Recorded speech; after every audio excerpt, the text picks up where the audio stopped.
Hello friends. दो मित्र थे। वो बहुत पूजा पाठ करते थे, भगवान की प्रार्थना करते थे, लेकिन उनमें एक बहुत बुरी आदत थी। वो पक्के चेन स्मोकर थे। जब वो पूजा प्रार्थना कर रहे होते हैं फिर भी उन्हें सिगरेट पीने का मन करता है। उनका ध्यान सिगरेट पे चला जाता है। इस बात से वो बहुत परेशान थे। वो अपनी परेशानी को लेकर अपने गुरुजी के पास में गए। पहले दोस्त ने गुरुजी से प्रश्न किया, क्या गुरुजी मैं प्रार्थना करते समय सिगरेट पी सकता हूँ? गुरुजी एकदम क्रोधित हो गए। बोले, प्रार्थना करते समय सिगरेट पियोगे? ये तो बहुत अनर्थ है। ईश्वर का घोर अपमान कर रहे हो। प्रार्थना करते समय भी कोई सिगरेट पीता है?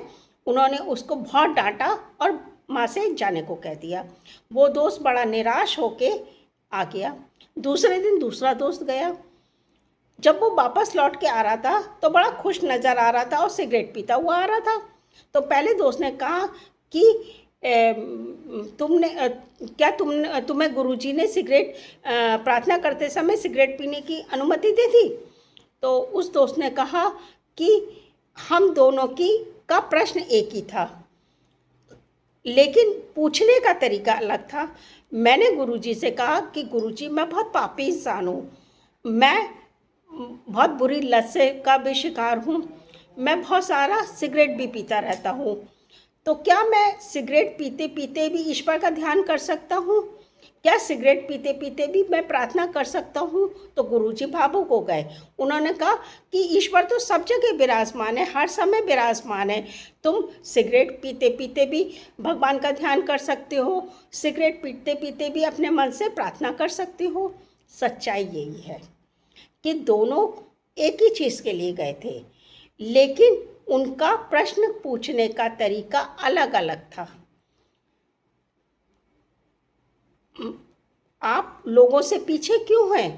कि ये नहीं कि आप में टैलेंट नहीं है, बल्कि आप अपनी बात को सही रूप से दूसरों के सामने नहीं कह पाते हैं। शक्तिशाली वो ही नहीं है जिसके पास में बहुत सारा ज्ञान है, बल्कि शक्तिशाली वो है जो अपनी बात को दूसरों के सामने बहुत अच्छी तरह से, बेहतर तरीके से रख सकता है।